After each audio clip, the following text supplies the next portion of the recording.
Good morning student. आज हम पढ़ेंगे हिंदी साहित्य में आपकी बुक नविका से अध्याय 2, जिसका नाम है हार की खुशी और जिसे लिखा है हरि कृष्ण देवसरे ने।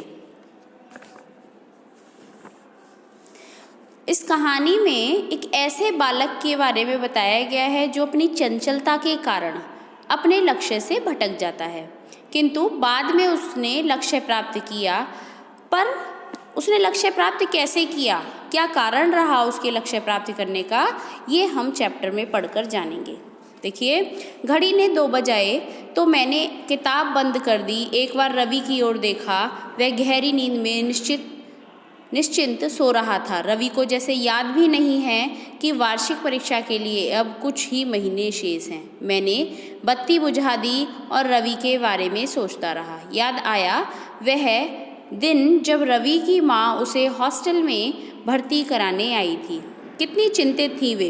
अकेला रवि कैसे रहेगा, क्या खाएगा, कैसे पढ़ेगा, कौन उसकी देखभाल करेगा। माँ का दिल जो ठहरा। कलेजे पर पत्थर रखकर वे रवि को यहाँ छोड़ने आई थीं। उसके सिर पर बार बार हाथ फेरती और समझाती, बेटे तुम्हारे पिता की यही इच्छा थी कि मैं तुम्हें खूब पढ़ाऊँ। देखिए, इसमें एक पात्र है कहानी में रवि, जिसका नाम रवि है। उसके विषय में लेखक बताते हुए कहते हैं कि जब वह स्वयं जो है पढ़ रहे थे, रात के 2 बज रहे थे, उन्होंने किताबें बंद करी तो अपना जो उनका सहपाठी था, उन्हीं के रूम में रहता था, तो उसके तरफ देखा तो वह जो है निश्चिंत सोया हुआ था। तो उन्हें जो है उसकी बहुत चिंता होने लगी और वह उस दिन का सोचने लगे जब रवि को उसकी माँ जो है उस हॉस्टल में छोड़ने आई थी। वह उसके बारे में बहुत चिंतित थी कि मतलब अपनी माँ के बिना रवि कैसे अकेला रहेगा, उसका देखभाल कौन करेगा। ये सारी चीज़ें उन्हें बार बार परेशान कर रही थी और वह उसके पिता की जो इच्छा थी उसको पूरा करना चाहती थी कि वह खूब पढ़ लिख कर आगे बढ़े। तुम्हारे पिताजी की यह इच्छा थी कि मैं तुम्हें खूब पढ़ाऊँ। मैं खुद भूखी रह लूँगी पर तुम्हें कोई तकलीफ नहीं होने दूँगी। तुम मन लगाकर पढ़ना, अपने पिताजी का सपना पूरा करना, इसी में मेरी खुशी है। उनकी आंखें भर आई थीं। रवि उन्हें हॉस्टल के फाटक तक छोड़ने गया था। पीछे पीछे मैं भी गया था। उस दिन से रवि मेरे साथ है। हम दोनों एक ही कमरे में रहते हैं, एक ही कक्षा में पढ़ते हैं, एक साथ खाना, एक साथ स्कूल जाना। हम दोनों एक दूसरे के बिना नहीं रह सकते। बस अंतर है कि इतना कि रवि लापरवाह है, उसका पढ़ाई में मन ही नहीं लगता। वह स्कूल से लौटते ही खेलने चला जाता है। जिस दिन गप्पों के लिए कोई लिफ्ट नहीं देता तो सिनेमा देखने चला जाता है या फिर खाना खाकर सो जाता है। पढ़ने के नाम पर कुछ किस्से कहानियों की किताबों के अलावा कुछ नहीं पढ़ता। वह एक काम जरूर नियम से करता है, सुबह स्कूल जाने से पहले पास ही बने शिव मंदिर में जरूर जाता है। देखिए, यहाँ पर बता रहे हैं लेखक कि उनकी माँ उसे समझा रही है कि तुम्हारे पिता की यही आखिरी इच्छा थी कि तुम्हें खूब पढ़ाऊँ, चाहे मैं कैसी भी स्थिति में रहूँ, लेकिन तुम्हारी पढ़ाई के आड़े कोई भी चीज़ ना आए, तुम्हें हर हालत में पढ़ाऊँ। और इतना कहते हुए वह जो है उनकी आंखें भर आई थीं।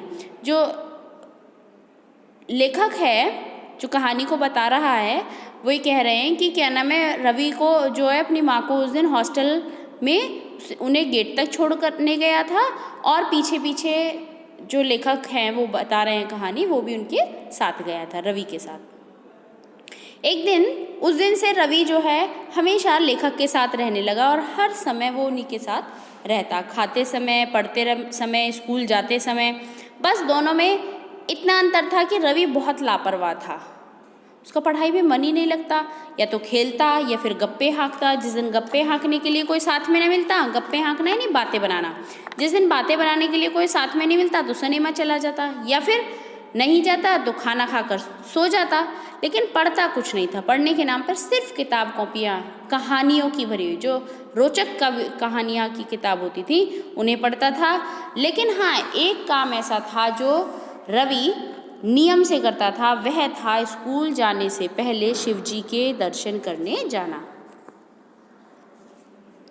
पिछली बार जब छमाही परीक्षाफल निकला था तो रवि उसमें असफल घोषित हुआ। उसे अधिक मेहनत करने की चेतावनी दी गई थी, किंतु रवि पर उसका कोई असर नहीं पड़ा। मैं उसे सावधान कर देता था, परंतु वह मेरी सुनता कब है।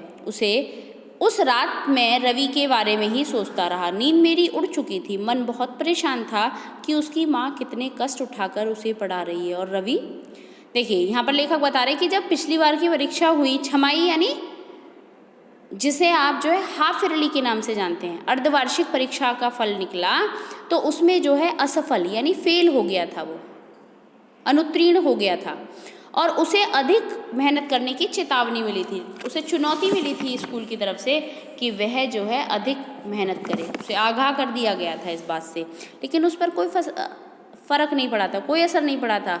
हालांकि लेखक उसे बार बार सावधान करते हैं, लेकिन वह नहीं सुनता था। और लेखक की नींद जो है इस कारण से, रवि के कारण से वह उड़ी हुई है। वो ये सोच रहे हैं कि उसकी माँ जो है कितने अरमान लेकर इस हॉस्टल में आई थी, उसको यहाँ पर छोड़कर गई थी। हालांकि दूर छोड़ना उनका मन नहीं था, लेकिन फिर भी वह जो है उसको सिर्फ और सिर्फ पढ़ने की वजह से अपने से दूर छोड़ा। रात भर जागने के कारण सुबह मेरी तबीयत ठीक नहीं थी। मैं उदास था। रवि ने 1-2 बार मेरी उदासी का कारण जानना चाहा, पर मैं टाल गया। स्कूल में भी रवि के बारे में सोचता रहा। 1 वर्ष पूरा होने को आ रहा है, किंतु रवि ने अपनी कोई भी कॉपी चेक नहीं कराई, कभी होमवर्क करके नहीं लाता, क्लास वर्क नहीं करता। सभी अध्यापकों ने कुछ दिन तक तो उसे टोका, पर अब उसे कोई टोकता भी नहीं। रवि को जैसे आज़ादी मिल गई। क्लास में भी उधम मचाता है, लेकिन दूसरे लड़के भी अब उसे नापसंद करने लगे। वे उसके पास बैठने से कतराते हैं, जानते हैं कि न यह पढ़ेगा और न पढ़ने देगा। तब वह हारकर मेरे पास आकर बैठ जाता। मुझे कई अध्यापकों ने अलग बुलाकर कहा, किशन, तुम रवि को अपने जैसा क्यों नहीं बनाते? मैं भला उन्हें क्या उत्तर देता। उस दिन शाम को लौटकर मैं बिस्तर पर लेट गया। रवि मेरे पास ही आकर बैठ गया। बोला, किशन, तू मुझसे नाराज है या सचमुच तेरी तबीयत ठीक नहीं है? मैं तुमसे नाराज हूँ। जानते हो, कल रात मैं सिर्फ तुम्हारी वजह से सो नहीं सका। देखिए, जो लेखक हैं, जो ये बता रहे हैं इस कहानी के लिए, तो उनका नाम किशन है। उनकी तबीयत जो है सुबह से ही ठीक नहीं थी। वे उदास था और उनकी उदासी का कारण सिर्फ और सिर्फ रवि था। उनकी उदासी का मुख्य कारण ये था, वह जो है रवि के बारे में चिंतित थे। ये थे कि पूरा साल होने को आया है, लेकिन उसने अभी कोई काम पूरा नहीं किया, ना कॉपी बनाई, ना किसी विषय में याद किया है, कोई करता ही नहीं है। जो और बच्चे थे जो उसके साथ बैठते थे रवि के पास, उन्होंने भी धीरे धीरे उसे नापसंद करना शुरू कर दिया। क्यों? उसका कारण ये था कि वह पढ़ता नहीं था और वो सोचते थे दूसरे बच्चे कि यह न तो पढ़ेगा, न ही हम लोगों को पढ़ने देगा। इसलिए वो उसके पास बैठने से कतराते थे, दूर भागते थे उससे, जानते थे उसके विषय में। कुछ अध्यापकों ने, जो लेखक है यानी किशन जो है, उसको बुलाकर कहा था कि तुम जो है अपने जैसा क्यों नहीं बनाते हो उस बच्चे को। लेकिन वो भी क्या उत्तर देता? क्यों? उन्होंने तो कई बार समझाया था, लेकिन रवि के कान पर जू भी नहीं रहेंगी, उसने कोई असर ही नहीं पड़ा। उस दिन शाम को लौटकर मैं बिस्तर पर लेट गया, यानी किशन जो था वो स्कूल से आकर बिस्तर पर लेट गया और रवि किशन के पास आकर बैठ गया और बोला, किशन, तू मुझसे नाराज़ है या सचमुच तेरी तबीयत खराब है? तो किशन ने साफ कह दिया कि मैं तुमसे नाराज़ हूँ, तुम्हारी वजह से ही है जो मैं सो नहीं सका। मैं तुमसे नाराज हूँ, जानते हो, कल रात में तुम्हारी वजह से सो भी नहीं सका। यह सुनते ही वह ठहाका लगाकर हंस पड़ा। बोला, यार, यह बात सवेरे ही बता देता तो मैं माफ़ी मांग लेता, कम से कम दिन तो अच्छा गुजरता। फिर बोला, अच्छा, अब जल्दी से बता मुझसे क्यों नाराज़ है? मैंने सीधे सीधे ही बात कह दी। मैं दुखी हूँ, तुम पढ़ते नहीं हो। अगर मैं तुम्हारी सारी बातें तुम्हारी माँ को लिख भेजूँ तो उन पर क्या गुजरेगी? वे जब जब आती हैं, मुझे उनके सामने तुम्हारे बारे में झूठ बोलना पड़ता है और तब लगता है कि मैं एक माँ के साथ कितना बड़ा धोखा कर रहा हूँ। रवि, यह मत भूलो कि मुझसे बड़े अपराधी तुम हो, जो अपनी माँ को धोखा दे रहे हो, उनके सपनों को मिट्टी में मिला रहे हो। तुम्हें नहीं पढ़ना है, तुम्हारा मन नहीं है लगता है, तो साफ साफ उनसे कह क्यों नहीं देते? रवि पर उस आदेश का कोई असर नहीं हुआ। वह सारी बातों को सदा की तरह हंसी में टाल गया और बोला, तुम तो बेकार ही परेशान हो। मैं बस उतना ही पढ़ता हूँ जितना ज़रूरी है। मंदिर के पुजारी जी कहते हैं कि भगवान शिव का जिसे आशीर्वाद प्राप्त होता है वह कभी असफल नहीं हो सकता। उन्होंने कहा है था बेटे शिव जी के दर्शन करने रोज आना, वे ही सहारा देंगे, कष्ट दूर करेंगे। मुझे उसके अंधविश्वास पर हंसी आ गई और क्रोध भी। मैंने पूछा छमाई परीक्षा भी तूने भगवान शिव के सहारे ही दी थी? उनके आगे किताब खोलकर आने वाले प्रश्नों को भविष्यवाणी किया करता था। लेकिन नंबर कितने मिले? मैं तुम्हारी ईश्वर भक्ति का विरोध नहीं करता, किंतु जो मेहनत नहीं करता भगवान उसकी कभी नहीं सुनते। देखिए यहाँ पर जो है, जब रवि उसे बता रहा, किशन बता रहा है रवि को कि तुम्हारी वजह से नहीं सो पाया, तो वह जो है उसकी बात को हंसी में उड़ा देता है। जब किशन रवि को यह समझा रहा है कि तुम्हें पढ़ना चाहिए, तुम्हारी माँ तुम्हारे लिए इतनी मेहनत कर रही है, लेकिन तुम उनसे जो है उनके साथ धोखा कर रहे हो और मुझे भी तुम्हारी वजह से झूठ बोलना पड़ता है। अगर तुम्हारा पढ़ने का मन नहीं है तो अपनी माँ को साफ साफ बता दो ना, वो इतना परेशान करने की क्या ज़रूरत है। लेकिन रवि पर जो है किशन के आदेशों का, कोई उपदेशों का, जो भी उसने समझाया उसका कोई असर नहीं पड़ता है। वो बस ये कहता है कि मैं उतना पढ़ता हूँ जितना मुझे ज़रूरी है। और रवि के ना पढ़ने का एक कारण ये है भगवान पर उसकी आस्था। उसे लगता है कि अगर मैं भगवान के रोज़ दर्शन करूँगा तो वो मुझे सहारा देंगे, मुझे कभी असफल नहीं होने देंगे। हालांकि किशन को उसके अंधविश्वास पर हंसी भी आई और क्रोध भी, गुस्सा भी आया। फिर उसने एक उदाहरण देकर बताया कि छमाही परीक्षा में जब तुम असफल हो गए थे, अनुत्तीर्ण हो गए थे, तब भी तो शिव जी के सहारे ही दी थी तुमने परीक्षाएं, तब कैसे अनुत्तीर्ण हो गए? तो भगवान उन्हीं की सुनते हैं, किशन बताता है, भगवान उन्हीं की सुनते हैं जो स्वयं मेहनत करता है। रवि आगे बोला, अच्छा बाबा अब यह उपदेश देना बंद करो, खाना खाने चलो। रवि ने मेरी बात काट दी, लेकिन मेरे मन का बोझ हल्का नहीं हुआ। हम दोनों खाना खाकर लौटे तो रवि सदा की तरह एक मित्र के कमरे में गप्पे हाँकने के लिए बैठ गया। मैं अपने कमरे में लौट आया। हालांकि रवि किशन के इतना समझाने पर भी रवि को समझ नहीं आई बात। वो उसकी बात को टाल गया और बस फिर वही उसने शुरू कर दिया अपने मित्रों के साथ गप्पे हाँकना, बातें बनाना, इस तरीके का कार्य। अचानक एक विचार आया। उस रात के 9 बजने वाले थे। मैं भगवान शिव के मंदिर की ओर चल पड़ा। 10 बजे तक मंदिर खुला रहता है, दर्शन करने वालों की भीड़ लगी रहती है। मैंने दर्शन किए, फिर पुजारी जी के पास जाकर बैठ गया। मैं रवि का दोस्त हूँ, हम दोनों एक ही कक्षा में पढ़ते हैं। इसके बाद मैंने पुजारी जी को सारी बातें बताई। हम दोनों ने एक गुप्त योजना बनाई। अगली सुबह रवि नहा धोकर मंदिर पहुंचा। उसने शिव जी के सामने बैठकर जैसे ही माथा टेका कि भारी आवाज़ गूंज उठी, तुम जिस काम के लिए आए हो उसे तुरंत पूरा करो। अगर इस बार परीक्षा में सफल न हुए तो तुम अंधे हो जाओगे। जाओ और हर रोज अपने एक विषय का एक एक पाठ याद करते जाओ। याद रखो, मैं हर पल तुम्हारे आसपास हूँ, तुम्हारा एक एक काम मुझे मालूम रहता है। मुझे धोखा देने की कोशिश मत करना। रवि घबरा गया। यह कैसी आवाज़ थी? क्या भगवान शिव ने उससे कुछ कहा? वह धीरे धीरे सरकता हुआ बाहर आया। मंदिर के द्वार पर पुजारी जी से मुलाकात हो गई। पुजारी जी ने हाल पूछा। कहो बेटा रवि, कैसे हो? ठीक हूँ पुजारी जी, ऐसा लगता है भगवान शिव ने आज मुझे कुछ आदेश दिए हैं, वह बोला। बेटा, भगवान अपने भक्तों पर हर पल नजर रखते हैं।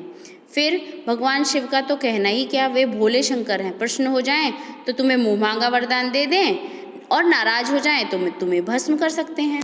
देखिए, जब किशन ने रवि को इतना लापरवाह देखा और पढ़ाई की तरफ उसका ध्यान था ही नहीं, सिर्फ उसने जो है एक धारणा बना रखी थी कि भगवान के दर्शन करने से ही मैं पास हो जा सकता हूँ, उसमें मुझे मेहनत करने की आवश्यकता नहीं है। और भगवान पर उसका इतना विश्वास देखकर किशन को एक योजना आई, उसे एक विचार आया कि वह जो है मंदिर की तरफ चल पड़ा। और मंदिर में जाकर वह जो है पुजारी से बात करके उसने एक जो है गुप्त योजना बनाई। योजना नहीं, एक उपाय, एक युक्ति निकाली। और अगली सुबह जब रवि जो है मंदिर में पहुंचा तो मंदिर शिव जी के आगे माथा टेकने पर उसे एक आवाज़ सुनाई दी, जिसमें कहा गया था कि तुम्हें मेहनत करनी है, मेहनत करनी है, रोज़ पाठ याद करना है, और अगर तुम किसी वजह से ये नहीं करते हो और तुम मेरी बात नहीं मानते हो, परीक्षा में असफल हो गए तो तुम अंधे हो जाओगे। अब भाई रवि को तो उन पर विश्वास था, तो वह जो है इस बात से डर गया।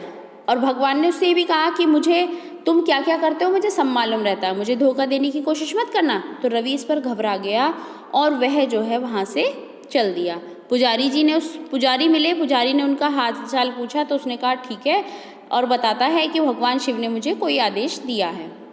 तो पुजारी कहते हैं कि ये तो शिव हैं, भोले बाबा हैं, भोले शंकर हैं, अगर ये किसी से खुश हो जाएं तो जो मांगो वो मिल जाएगा, लेकिन नाराज होने पर यह भस्म भी कर सकते हैं। रवि की घबराहट अभी कम नहीं हुई थी, उसने जो कुछ सुना था सब बता दिया। पुजारी बोले, बेटा तुम कितने भाग्यशाली हो, तुमने भगवान शिव की वाणी सुनी। अब इस बात की चर्चा किसी से मत करना, उन्होंने जो कुछ कहा है उसे चुपचाप पूरा करो। याद रखना, अगर तुमने उनका आदेश मानने में कोई गड़बड़ी की तो तुम अपनी आँख नहीं, ऐसा मत कहिए, मैं वचन देता हूँ। शाबाश, याद रखो, तुम्हारा परिश्रम, तुम्हारी लगन कभी व्यर्थ नहीं जाएगी, हिम्मत से काम करो। उस दिन रवि कक्षा में चुपचाप बैठा रहा, उसने क्लास वर्क किया, शाम को कमरे में आकर होमवर्क करने बैठ गया। मैंने टोका, रवि आज खेलने नहीं गए? नहीं यार। फिर उसने टालते हुए कहा, जरा अपनी कॉपियाँ दे दें, मैं बकाया काम पूरा करना चाहता हूँ। रवि जो है शिव की वाणी को सुनकर घबरा गया था, तो उसने जो मंदिर के पुजारी थे उनको सारी बात बता दी। सारी बात सुनकर पुजारी बोले कि तुम भाग्यशाली हो कि तुमने शिव जी की आवाज़ सुनी, लेकिन जो भी उन्होंने कहा है उसको पूरा कर लेना। अगर तुमने उनकी बात नहीं मानी तो वह तुम्हारी आंखें। सिर्फ इतना ही कह पाए थे पुजारी जी कि रवि बोला, नहीं नहीं ऐसा मत करिए, मैं वचन देता हूँ कि मैं आगे से सब कुछ काम करूँगा। और उस दिन से वह जो है परिश्रम करने लग गया, परिश्रम से कार्य करने लग गया। रवि ने उससे पूछा, उस दिन रवि कक्षा में चुपचाप बैठा रहा था। हालांकि किशन ने उससे पूछा भी था कि आज जो है खेलने नहीं गए, तो रवि ने साफ मना कर दिया कि नहीं, मुझे आप अपनी कॉपी दे दो, मैं बाकी का काम पूरा करना चाहता हूँ। उस रात देर तक रवि काम करता रहा, फिर बार बार कहने पर बड़ी मुश्किल से सोया। मैं उठा तो मैंने देखा रवि मुझसे पहले ही उठ गया था, किताबें खोले हुए कुछ याद कर रहा था। रवि में हुए इस अचानक परिवर्तन से सभी को आश्चर्य था और खुशी भी। वार्षिक परीक्षा के लिए अभी 1 महीना शेष था। उस दिन हमारा अंतिम मासिक टेस्ट था। रवि ने सभी विद्यार्थियों की तैयारी कराने, सभी विषयों की तैयारी करने की भरसक कोशिश की थी। शाम को जब लौटा तो उसके चेहरे पर खुशी की मुस्कुराहट थी। बोला, यार मैंने सभी विषयों के टेस्ट पेपर बहुत अच्छे किए हैं, मुझे इस बात से खुशी हो रही है। सोचता हूँ मैं अपनी खुशी की यह बात माँ को लिख भेजूँ। जरूर लिखो, मैंने कहा। उस रात मैंने देखा रवि देर तक माँ को पत्र लिखता रहा। माँ को इतना लंबा पत्र लिखते हुए मैंने उसे पहली बार देखा था। ज्यों-ज्यों परीक्षा के दिन निकट आ रहे थे, रवि उतना ही गंभीर होता जा रहा था। इसी बीच मासिक टेस्ट के नंबर भी बताए गए। आश्चर्य था कि रवि कक्षा में दूसरे स्थान पर है, यानी मुझसे 10 नंबर कम। उस दिन शाम को रवि मंदिर गया। पुजारी जी ने उसे देखते ही कहा, रवि तुम्हारा दूसरा नंबर आया है न, आपको कैसे मालूम? रवि ने आश्चर्य से पूछा। यही बता रहे थे, कहते थे मैं इस लड़के से बहुत खुश हूँ। पुजारी जी ने भगवान शिव की ओर इशारा करके कहा।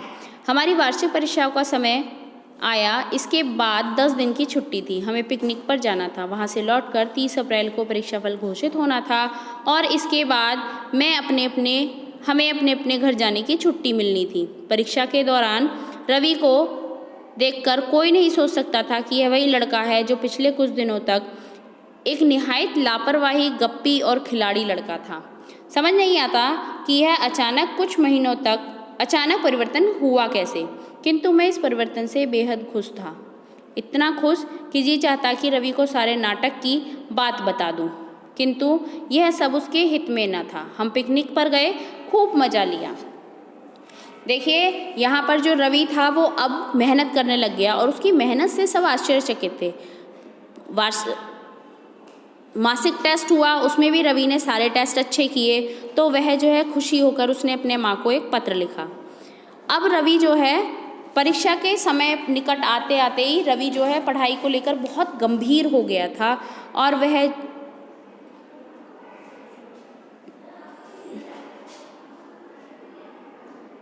इसीलिए वह जो है मंदिर में गया। जब उसने शिव जी के दर्शन करके बाहर आया तो पुजारी जी बोले कि जो मासिक टेस्ट हुआ था उसमें तुम्हारा दूसरा नंबर आया है ना?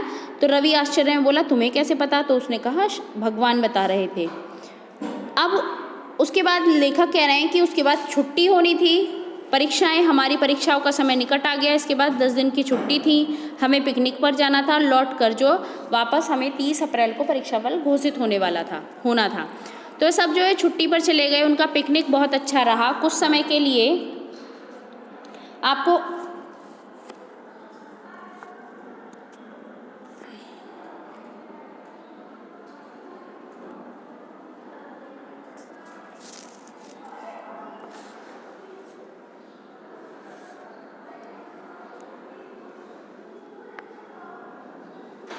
कुछ समय के लिए पढ़ाई का बोझ उतर गया था। लौटकर आए तो परीक्षा फल के बारे में अपनी अटकलें लगा रहे थे। एक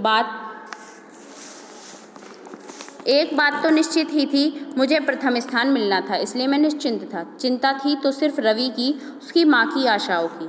30 अप्रैल की सुबह से ही सभी के मन में आशा और निराशा के भाव आ जा रहे थे, लेकिन रवि एकदम शांत और उदास था। उसे बार बार यही लगता, यार अगर मैंने पूरे साल पढ़ाई की होती तो आज जो दुख महसूस हो रहा है वह न होता। लेकिन किस बात का दुख रवि, मैंने पूछा। यही कि असफल ना हो जाऊं, रवि ने कहा। लेकिन तुम्हें तो शिव पर भरोसा है ना? फिर हाँ, किंतु वह भी तभी मदद करेंगे जब मैं पढ़ूंगा। बिना पढ़े तो कोई किसी की मदद नहीं करता। देखिए यहाँ पर जब वो पिकनिक से लौटकर आए और उनका जो परीक्षा फल है वो घोषित होने वाला था, तो रवि उसमें बहुत डरा हुआ था। हालांकि किशन जो था वह निश्चिंत था कि मुझे तो प्रथम स्थान मिलना ही है। तो वह दुखी होकर ये कह रहा है उससे कि मुझे बहुत इस बात का डर है, अगर मैं पूरे साल पढ़ता तो कितना अच्छा रहता। तो वो लेखक कहता है कि तुम्हें तो शिव जी का वरदान मिला हुआ है, तो लेकिन वो उसे वही बातें याद आ जाती है। वो बताता है कि उसे ही मदद उसी की करते हैं भगवान जो पढ़ता है, वरना वो किसी की भी बिना पढ़े हुए किसी की मदद नहीं करते। तब हमारे कुछ और साथी भी आ गए थे। वे सब हमें खींचकर स्कूल ले गए। कुछ ही देर में परीक्षा फल घोषित हुआ। रवि मेरी कक्षा में प्रथम आया था और मैं दूसरे नंबर पर था। रवि की इस सफलता पर सभी को आश्चर्य था। मेरा नंबर पिछड़ जाने पर मेरे साथियों को अफसोस था, किंतु मुझे न आश्चर्य था न अफसोस। मैं बहुत खुश था। दरअसल इस हार में भी अनोखी खुशी थी। उसे भला कैसे बताऊं, उसे तो रवि ही जान सकता है। देखिए यहाँ पर जब परीक्षा परिणाम घोषित हुआ तो किशन, जो हमेशा क्लास में प्रथम आता था, वह दूसरे नंबर पर आया था। ये रवि की मेहनत ही थी कि उसने इतनी मेहनत की कि उसने प्रथम नंबर पे आने वाले किशन को भी पीछे छोड़ दिया और वह जो है पहले नंबर पर आया, जबकि किशन दूसरे नंबर पर था। हालांकि किशन के साथियों को इस चीज़ का बहुत अफसोस था, खेद था, लेकिन जो लेखक था उसको न आश्चर्य था न अफसोस, बल्कि वह खुश था। और उसकी ये खुशी, जबकि वो हार गया था, लेकिन उसकी इस हार में भी अनोखी खुशी थी। देखिए बच्चों, तो इस अध्याय में ये बताया गया है कि हमेशा हमें सफलता पाने के लिए कड़ी मेहनत करनी पड़ती है।